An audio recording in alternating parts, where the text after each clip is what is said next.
Hello दोस्तों, मैं जयकांत सैनी स्वागत करता हूं आपके अपने चैनल भारत IQ में। हम डिस्कस कर रहे हैं राजस्थान पत्रिका न्यूज़पेपर जयपुर एडिशन 11 नवंबर। तो बने रहिए वीडियो में साथ तक। They lot to know and lot to discuss. तो आइए शुरू करते हैं आज का वीडियो। पेज नंबर पर बात की जा रही है। रिसेंटली बिहार में भी इलेक्शन हो चुके हैं, तो वहाँ से कुछ इंपॉर्टेंट चीज़ें जान लेते हैं, देख लेते हैं, क्योंकि इंपॉर्टेंट हो जाता है कहीं भी किसी स्टेट में इलेक्शन जब भी इलेक्शन होता है तो उसके बारे में आपको कुछ पता होना चाहिए। तो बिहार में सबसे पहली बात तो ये है कि एनडीए की गवर्नमेंट, एनडीए की सरकार बन गई है यहाँ पे। तो एनडीए क्या होता है? एनडीए नेशनल डेमोक्रेटिक अलायंस, मतलब कि ये एक पूरा का पूरा अलायंस है। इसमें बीजेपी भी शामिल है, इसके अलावा जो भी उनके और घटक दल होते हैं वो भी इसमें शामिल होते हैं। तो एनडीए का कहने का मतलब ये नहीं हो सकता कि केवल बीजेपी, इसमें और भी चीज़ें शामिल होती हैं। जैसे मेजर जो पार्टी हैं, नेशनल पार्टी हम देखेंगे मेजर, वैसे 7 पार्टी हैं टोटल, लेकिन वहाँ मेजर जो पार्टी हैं वो है कांग्रेस और बीजेपी। अब आपने नाम सुना होगा यूपीए और एनडीए, बहुत ही पॉपुलर टर्म है ये। तो यूपीए का मतलब है यूनाइटेड प्रोग्रेसिव अलायंस। तो इसमें क्या होता है कि मतलब कांग्रेस के साथ जो भी अन्य घटक दल इसमें शामिल होते हैं उसको हम बोलते हैं यूपीए। एनडीए का मतलब है नेशनल डेमोक्रेटिक अलायंस। बीजेपी के अलावा जो भी अन्य घटक दल शामिल होते हैं उसमें, उसको हम बोलते हैं एनडीए। तो ब्रॉड टर्म है ये, अम्ब्रेला टर्म है, इसमें कई सारी पार्टीज इंक्लूड रहती हैं, तो इसके बारे में आपको पता होना चाहिए। इसके अलावा बिहार के अंदर कुल 243 सीटों पर इलेक्शन लड़ा गया है, जिसमें कि बहुमत के लिए महज 122 सीटों की जरूरत होती है, और एनडीए ने यहाँ पे 125 सीट जीत ली हैं। इस कारण एनडीए की सरकार वहाँ पे बन गई है। तो मेरा यहाँ पे आपसे एक प्रश्न है कि बिहार के अंदर वर्तमान में राज्यपाल का नाम क्या है, वो मेरे को आप कमेंट बॉक्स में कमेंट करके बताइए, क्योंकि राज्यपाल का नाम काफ़ी ज़्यादा इंपॉर्टेंट हो जाता है इस प्रकार से जब भी इलेक्शन होते हैं। तो ये बिहार संबंधी न्यूज़ है इलेक्शन की यहाँ पे, तो इसके बारे में आपको आइडिया रखना है। अच्छा, एक पार्टी और है यहाँ पे, एक लोजपा इस बार निकल के आई बिहार में, लोक जनशक्ति पार्टी। तो आप इसको भी याद रखिएगा कि लोक जनशक्ति पार्टी भी बिहार के इलेक्शन में अभी खड़ी हुई थी चुनाव लड़ने के लिए। तो इनके खाते में एक सीट बताई जा रही है जो कि इन्होंने जीती है। पेज नंबर में एक और बात की जा रही है, मध्य प्रदेश के अंदर भी अभी इलेक्शन हुए हैं, वहाँ पे बाई इलेक्शन हुए हैं। तो मध्य प्रदेश में बाई इलेक्शन में बीजेपी ने बाजी मार ली है यहाँ पे, ये भी इंपॉर्टेंट बात है। यहाँ पे 28 सीटों के लिए बाई इलेक्शन हुआ था मध्य प्रदेश के अंदर। बाई इलेक्शन जो क्या है कि कभी भी इस प्रकार से किसी की मृत्यु हो जाना या कोई पार्टी छोड़ देता है, किसी के खिलाफ कुछ पार्टी द्वारा एक्शन लिया जाता है जिसके कारण उसकी सदस्यता भंग हो जाती है, कहाँ से? असेंबली से। तो वहाँ पे 6 महीने के बाद, 6 महीने के अंदर चुनाव कराया जाना अनिवार्यता बन जाती है। तो इस प्रकार से बाई इलेक्शन कराए जाते हैं। अब मेरा आपसे महत्वपूर्ण प्रश्न ये है कि बाई इलेक्शन के अलावा और कितने प्रकार के चुनाव कराए जाते हैं भारत के अंदर, कब वो, तो उनके बारे में मेरे को आप उनका नाम बताइए कमेंट बॉक्स में कमेंट करके कि वो कौन कौन से चुनाव हैं। जैसे कि मैंने आपको एक बता दिया बाई इलेक्शन, ऐसे और कौन कौन से चुनाव हैं। इसके अलावा मध्य प्रदेश के राज्यपाल का मेरे को आप नाम बताइए। और दूसरा क्वेश्चन, मध्य प्रदेश से कौन कौन से जिलों की कौन कौन से राज्यों की सीमा लगती है, वो मेरे को आप कमेंट बॉक्स में कमेंट करके बताइए। तो शिवराज सिंह जी वहाँ पे अभी सीएम हैं, तो उनकी पार्टी को फिर से अगेन एक बूस्ट मिला है जब उन्होंने 28 सीटों में से तकरीबन यहाँ पे 20 उन्होंने जीत ली हैं, बताया जा रहा है। तो काफ़ी कुछ 19 या 20 सीटें हैं जो कि इन्होंने जीत ली हैं, तो इनको इससे अच्छा एक दमखम आई है इनके अंदर। तो ये इंपॉर्टेंट चीज़ है। अच्छा, एक और चीज़ है कि ये जो इलेक्शन मैंने आपको जिक्र किया है अभी बिहार का, मध्य प्रदेश का, इसके अलावा भी कुछ और इलेक्शन हुए हैं इसी प्रकार से। वो कौन कौन से स्टेट के अंदर हुए हैं भारत के अंदर, वो भी मेरे को आप कमेंट बॉक्स में बताइए, क्योंकि इंपॉर्टेंट हो जाते हैं जब इस प्रकार से इलेक्शन चल रहे हैं। तो कई सारी चीज़ें पूछी जा सकती हैं आपसे, कहाँ कहाँ क्या क्या इलेक्शन चल रहे हैं, क्योंकि इंपॉर्टेंट चीज़ें हैं, पॉलिटिक्स से संबंधित चीज़ें पूछी जा सकती हैं। पेज नंबर में बात की जा रही है, महत्वपूर्ण न्यूज़ है। एचसीओ यानी कि शंघाई कोऑपरेशन ऑर्गेनाइजेशन, इसका गठन 2001 में हुआ था इस ऑर्गेनाइजेशन का। अब इसका एक वर्चुअल शिखर सम्मेलन हुआ है 2020 में। तो इसमें मोदी जी ने भाग लिया है। ये वर्चुअल का मतलब है कि आप बिना मिले, मतलब कि आजकल जो इंटरनेट और ये जो माध्यम है इनके द्वारा किसी भी चीज़ को अटेंड करना, ये होता है वर्चुअली चीज़ों को देखना।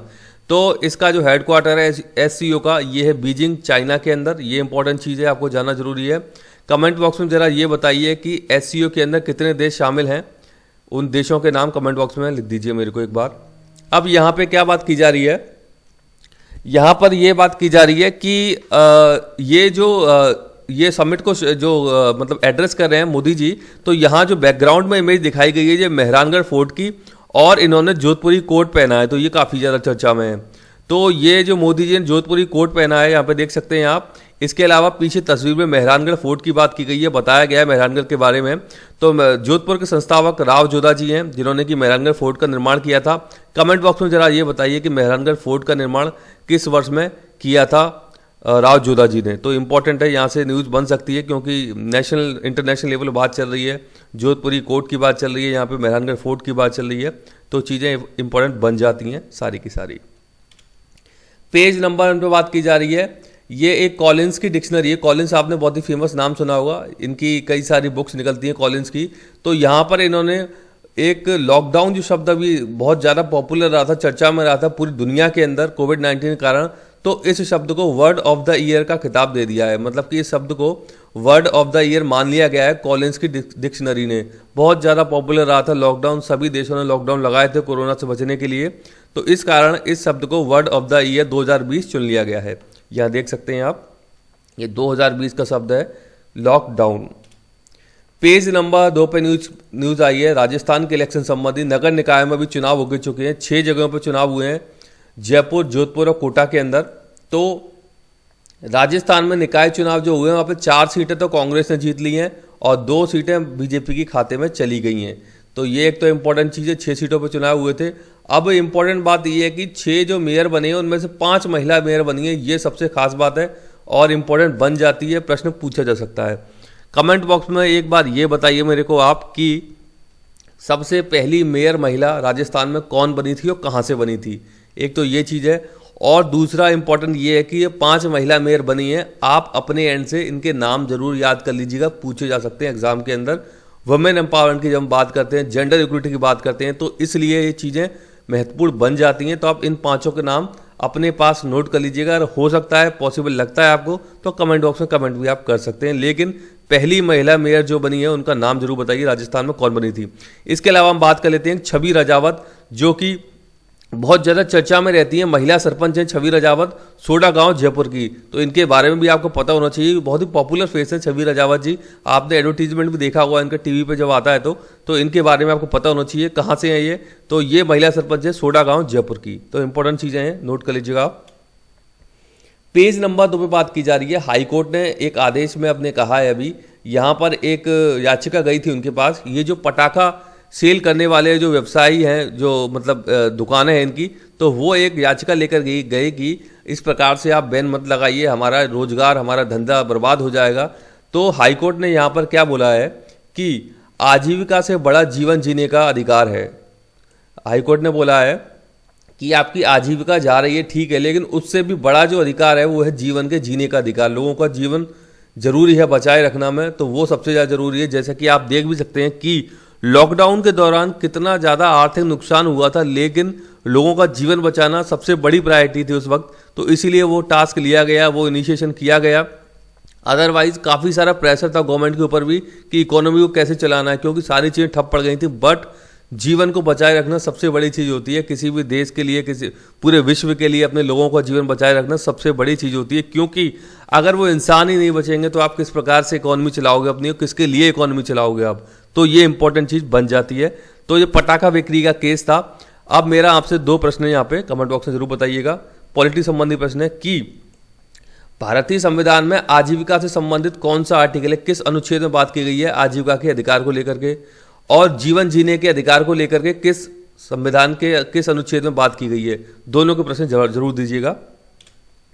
पेज नंबर 3 में बात की जा रही है वाइल्ड लाइफ ट्रॉफी। बहुत ही इंटरेस्टिंग है ये मुझे भी आज ही पता लगा है जब मैंने इसके बारे में ज़्यादा रिसर्च की। तो ये यहाँ पे क्या बात की जा रही है, 2 साल से वन्यजीव ट्रॉफियों की जांच नहीं की है विभाग ने। तो ये बात की जा रही है वन्यजीव ट्रॉफियाँ क्या होती हैं, ये आप समझिए आप कि ये वाइल्ड लाइफ ट्रॉफी से संबंधित न्यूज़ यहाँ पे आई है। तो वाइल्ड लाइफ प्रोटेक्शन एक्ट 1972 जब आया था, तो इसके अंदर एंटलर ये बताया गया, एंटलर को वन्यजीव ट्रॉफी में शामिल किया गया है। एंटलर क्या होते हैं, इनके सींग को बोलते हैं। जैसे कि आपने बारहसिंगा, हिरन, ये जो होते हैं जानवर, इनके सींग को एंटलर बोलते हैं। तो ये इनको जो टर्म दी गई है वो दी गई है वाइल्ड लाइफ ट्रॉफी। आपने देखा होगा पुराने जो लोग हैं जो थोड़े से मतलब वाइल्ड लाइफ से जुड़े हुए हैं या कुछ राजा महाराजा टाइप, तो उनके यहाँ पे आपने बड़े से मतलब जो ये जो डियर होते हैं इनके सींग लगे हुए देखे होंगे आपने, या उनकी बॉडी का जैसे आपने किसी का टाइगर की मतलब पूरी की पूरी स्किन लगी हुई देखी होगी, वो जो पूरी निकाल के लगाई जाती थी पहले, शौक थे राजा महाराजा के। तो ये सारी की सारी चीज़ें वाइल्ड लाइफ ट्रॉफी के अंतर्गत इनको लिया जाता है। तो 1972 का जब कानून आ गया उसके बाद से आप नहीं रख सकते हो इनको लेकर के, तो ये प्रावधान है इसमें। अब इसमें क्या बात की जा रही है कि इस प्रकार से ये न्यूज़ में बताया गया कि चेकिंग नहीं कर रहा है विभाग कि किसके पास क्या है कैसे है। तो वाइल्ड लाइफ ट्रॉफी जो है इसमें जंगली या कैप्टिव जानवर, आपने सुना होगा कैप्टिव क्या होता है कि जैसे किसी जानवर को एक कहते हैं एक्स सीटू कंजर्वेशन और इन सीटू कंजर्वेशन, मतलब पिंजड़े के अंदर रखना वो जानवर, और एक जंगली मतलब वाइल्ड में रहता है वो जानवर, तो उसकी बॉडी का कोई हिस्सा, कोई भी हिस्सा हो उसमें, उसको वाइल्ड लाइफ ट्रॉफी में शामिल किया जाता है। जैसे कि मैंने आपको हिरन के सिंग के बारे में बताया, उसी प्रकार उनकी खाल हो सकती है, उनकी हड्डियां, उनकी मतलब जो भी उनका पार्ट है बॉडी का, वो सब वाइल्ड लाइफ ट्रॉफी के अंदर आता है। तो वन्यजीव ट्रॉफी को बिना सरकार की अनुमति के नहीं रखा जा सकता, ये सबसे इंपॉर्टेंट बात है। आपको सरकार मतलब इसके लिए परमिशन आपको पास होनी चाहिए, तभी आप इस प्रकार की ट्रॉफीज को रख सकते हो। ये जो पुराने जो टाइम से लोगों के पास थी उनको भी परमिशन लेनी होती थी सरकार से, तभी आप रख सकते हो, अदरवाइज आपके लिए सजा का प्रावधान है वाइल्ड लाइफ प्रोटेक्शन एक्ट के तहत। तो ये धारा 39 ऐसा कहती है कि आप बिना सरकार की अनुमति के इस प्रकार से अपने घर में ट्रॉफी नहीं रख सकते हो। तो इसके बारे में आपको आइडिया होना चाहिए, क्योंकि न्यूज़ आई है यहाँ पे, तो पूछा जा सकता है इसके बारे में आपसे। पेज नंबर 6 पे बात की जा रही है, ये एक आर्टिकल है पेज नंबर 6 पे, यहाँ पे आर्थिक संबंध की बात की जा रही है, भारत और अमेरिका के बीच में व्यापारिक संबंध की बात की जा रही है। तो अब नज़र आर्थिक संबंधों की नई ऊंचाइयों पर, क्योंकि जो बाइडेन चुन करके आ गए हैं तो कुछ ना कुछ बदलाव जरूर देखने को मिलेंगे आने वाले भावी समय में। तो ये यहाँ पर ट्रेड की बात की जा रही है, भारत का क्या व्यापार रहता है, वस्तु व्यापार रहता है अमेरिका के साथ में, क्या सेवा व्यापार रहता है, रेमिटेंस को लेकर के क्या बातें हैं भारत और अमेरिका के बीच में, तो सारी की सारी चीज़ें हम देख लेते हैं एक बार। तो भारत अमेरिका के आर्थिक संबंधों को लेकर के ये जो आर्टिकल है उसके बारे में चर्चा कर रहे हैं हम लोग। तो भारत में 5वां सबसे बड़ा एफडीआई क्या होता है, फॉरेन डायरेक्ट इन्वेस्टमेंट, में आपको समझा चुका हूँ कई बार एफडीआई और एफपीआई में अंतर, तो अभी डिटेल में नहीं जाएंगे हम। तो 5वां सबसे बड़ा एफडीआई करने वाला देश कौन है भारत में, ये है अमेरिका। तो भाई बहुत बड़ा सोर्स हो गया हमारे एक प्रकार से इनकम का। तो अमेरिका 5वां सबसे बड़ा कंट्री है जो कि एफडीआई करता है भारत में, जबकि एफपीआई के मामले में भारत जो है, अमेरिका जो है 1/3 एफबीआई, तो काफ़ी कुछ हिस्सा करता है, मतलब कि 1/3 यानी 33% एफपीआई का हिस्सा अमेरिका का है भारत में। मतलब भारत में जब एफडीआई की बात करते हैं तो 5वां स्थान है अमेरिका का, और जब एफपीआई यानी फॉरेन पोर्टफोलियो इन्वेस्टमेंट, ये इसकी बात जब हम करते हैं तो इस मामले में अमेरिका 1/3 हिस्सा, भारत में टोटल जो एफपीआई होता है उसका 1/3 हिस्सा अमेरिका अकेला करता है भारत के अंदर, इंपॉर्टेंट हो जाता है। एफपीआई को हॉट मनी भी हम बोलते हैं, इसका कभी भरोसा नहीं है कि आज इन्वेस्टमेंट हुआ, हो सकता है रात तक ही इन्वेस्टमेंट निकल जाए, तो इसीलिए इसको हॉट मनी भी बोलते हैं। दो बेसिक चीज तो ये हो गई। अब रेमिटेंस के मामले में अमेरिका दूसरे स्थान पर है, मतलब कि आप क्या, रेमिटेंस क्या होता है कि आप बाहर जाकर के जो धन कमाते हो वो अपने देश में भेजते हो, अपने अपने अपने माँ बाप के लिए, अपने बीवी बच्चों के लिए, अपनी फैमिली के लिए जो भी आप भेजते हो उसको हम बोलते हैं रेमिटेंस। आपने कमाया यूएसए के अंदर, भेजा आपने भारत के अंदर, तो उस मामले में अमेरिका दूसरे स्थान पर है। पहले स्थान पर कौन है, कमेंट बॉक्स में कमेंट करके बताइए। मतलब कि सबसे ज़्यादा लोग दूसरे स्थान पर हैं जो कि अमेरिका में रहकर धन कमाकर भारत भेजते हैं, उसे हम कहते हैं रेमिटेंस। उस मामले में अमेरिका दूसरे स्थान पर है। अमेरिका के साथ वस्तु व्यापार यानी गुड्स का जो हम ट्रेड करते हैं अमेरिका के साथ, उस मामले में तो भारत की घाटे की स्थिति रहती है। लेकिन जब हम सेवा क्षेत्र की बात करते हैं, सेवा व्यापार की बात करते हैं, तो भारत अधिशेष की स्थिति में रहता है, यानी कि सरप्लस की स्थिति में रहता है। जैसे कि आपको पता है सॉफ्टवेयर के मामले में, टेक्नोलॉजी के मामले में, सॉफ्टवेयर टेक्नोलॉजी के मामले में भारत काफ़ी ज़्यादा आगे। भारत के कई सारे लोग विदेश जाते हैं, अमेरिका जाते हैं वहाँ पे काम करने के लिए, तो उनको बुलाया जाता है क्योंकि बहुत अच्छा दिमाग है, बहुत अच्छा माइंड है हमारे लोगों के पास, डॉक्टर्स हैं कई सारे, तो वो सर्विस व्यापार में आता है। उस मामले में भारत की स्थिति सरप्लस में रहती है, अधिशेष में रहती है। अब भारत का सबसे ज़्यादा निर्यात घटते क्रम में, ये आप याद रखिएगा कि भारत अपना सबसे ज़्यादा निर्यात किन किन देशों को करता है। तो टॉप 5 कंट्री में आपको बता रहा हूँ, आरएस मेंस में क्वेश्चन पूछा जा चुका है और कई बार ऑब्जेक्टिव टाइप में भी पूछा जाता है, तो नोट कर लीजिएगा ऐसे आप। तो सबसे ज़्यादा निर्यात करता है अमेरिका को, उसके बाद यूएई यानी कि यूनाइटेड अरब अमीरात को, उसके बाद चीन, उसके बाद हांगकांग और फिर सिंगापुर। तो टॉप 5 कंट्रीज हैं जिनको कि भारत निर्यात करता है, ये घटते क्रम में है, सबसे टॉप पे अमेरिका है। अब आयात के मामले यदि हम देखें, टॉप 5 कंट्री भारत का सबसे ज़्यादा आयात घटते क्रम में है ये, तो सबसे ज़्यादा करता है चीन, उसके बाद अमेरिका, उसके बाद यूएई, फिर है सऊदी अरब और इराक। सऊदी अरब इराक आपको पता है कच्चे तेल के लिए फेमस हैं, तो यहाँ से ये चीज़ें हैं। तो आयात और निर्यात आप जरूर याद रखिएगा, इंपॉर्टेंट है, पूछे जा सकते हैं एग्जाम के अंदर। पेज नंबर 7 पे बात की जा रही है ये बड़ी खूबसूरत पिक्चर है। ये जो एनिमल है इसका नाम मेरे को आप कमेंट बॉक्स में कमेंट करके बताइए, लेकिन मैं आपको ये बता देता हूँ कि ये पोबीतोरा वाइल्ड लाइफ सेंचुरी है असम के अंदर। नोट कर लीजिएगा, बहुत ही इंपॉर्टेंट है, पूछा गया है कई सारे एग्जाम्स में रिसेंटली। तो पोबीतोरा वाइल्ड लाइफ सेंचुरी असम राज्य के अंदर स्थित है, वहाँ की ये पिक्चर है। तो इस एनिमल का नाम मेरे को कमेंट बॉक्स में कमेंट करके बताइए, बहुत ही फेमस एनिमल है ये। तो ये आप मेरे को बताइए। देखते हैं आगे, पेज नंबर 9 पे बात की जा रही है, स्पोर्ट्स संबंधी न्यूज़ है ये। तो ये यहाँ पे दो न्यूज़ हैं ये। तो अभी क्या हुआ है कि आईपीएल का फाइनल हुआ है यूएई के अंदर। तो वहाँ पे जो मुंबई इंडियंस है वो जीत गई है। तो उसके संबंध में कुछ हम देख लेते हैं, चर्चा कर लेते हैं न्यूज़ पर, जो कि पूछी जा सकती हैं।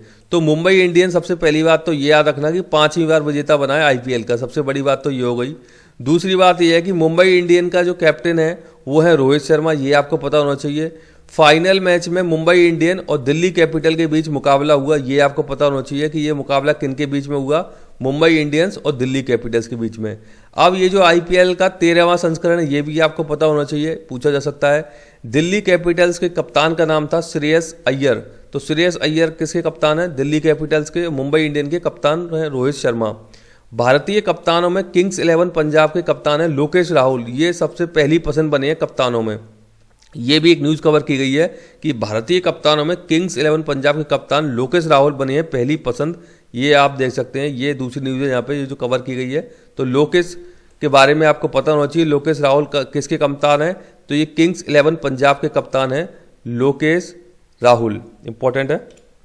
एक और न्यूज़ है, ये आपको पता होगा कि महिलाओं की भी T20 एक चैलेंज हुआ था यूएई के अंदर, शारजाह में हुआ है ये। तो यहाँ पे भी अभी फाइनल मैच हो गया है। तो ये भी जानना बेहद ही जरूरी है, क्योंकि विमेंस की बात की जा रही है, इस प्रकार से मतलब ट्रॉफीज होना। तो यहाँ पे 2020 चैलेंज जो ट्रॉफी हुई है उसमें ट्रेल ब्लेजर ने इसको जीत लिया है, ये याद रखना। ट्रेल ब्लेजर ये टीम का नाम है, तो ये इसने जीत लिया है। ट्रेल ब्लेजर की जो कप्तान है इनका नाम याद रखिएगा, स्मृति मंधाना। ये भी पूछा जा सकता है आपसे कि स्मृति मंधाना का संबंध किस खेल से है और किस टीम से थी ये। और मंधाना को प्लेयर ऑफ द मैच का खिताब भी दिया गया है, ये भी आपको पता होना चाहिए। यहीं पर इसी आईपीएल में प्लेयर ऑफ द मैच का खिताब इनको मिला है। दूसरी टीम जो है सुपरनोवाज, इसके साथ में ये जो फाइनल मैच हुआ था ट्रेल ब्लेजर और सुपरनोवाज के बीच में हुआ था। तो सुपरनोवाज की जो कप्तान है इनका नाम भी याद रखिएगा, इनका नाम है हरमनप्रीत कौर, इंपॉर्टेंट है सुपरनोवाज की कप्तान का नाम। सुपरनोवाज की एक जो प्लेयर है इनका नाम है राधा यादव। तो इनको प्लेयर ऑफ द सीरीज का खिताब दिया गया है, तो ये भी याद रखिएगा, player of the match, player of the series. Important news है, पूछा जा सकता है एग्जाम के अंदर, कई सारे फैक्ट्स यहाँ से। पेज नंबर 10 पे बात की जा रही है, ये WHO संबंधी न्यूज़ है यहाँ पे। तो बता रहे हैं दुनिया थक गई है लेकिन कोरोना वायरस नहीं थका है, टेड्रोस हैं ये। तो WHO के टेड्रोस अधनोम है ये हेड है WHO के वर्तमान में, और मुख्य वैज्ञानिक हैं भारतीय एक सौम्या स्वामीनाथन, इनका नाम भी आप याद रखिएगा। तो WHO के अंदर चीफ साइंटिस्ट हैं सौम्या स्वामीनाथन। कमेंट बॉक्स में जरा ये बताइए कि WHO का हेडक्वार्टर कहाँ पर स्थित है और किस वर्ष WHO को बनाया गया था। मैं कई बार आपसे डिस्कस कर चुका हूँ, बता भी चुका हूँ। ये बात की जा रही है हैदराबाद के निज़ाम के बारे में। तो यहाँ पे कुछ न्यूज़ आई है, निज़ाम हैदराबाद की 333 करोड़ की संपत्ति पर फिर से विवाद हो गया है। यूके कोर्ट ने एक फैसला सुनाया था।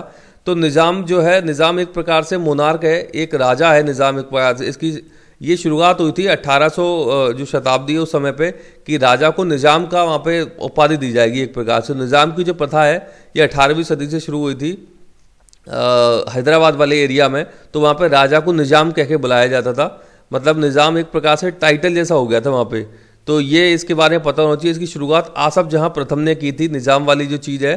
अब यहाँ पे एक सहायक संधि प्रथा है जो कि लॉर्ड वेलेजली ने स्टार्ट की थी। तो मेरे को बताइए उस समय निज़ाम कौन थे? पहला क्वेश्चन, 1857 की क्रांति जब हुई थी तो उस समय बताइए कि निज़ाम कौन थे, और 1947 के समय निज़ाम वहाँ पे कौन थे।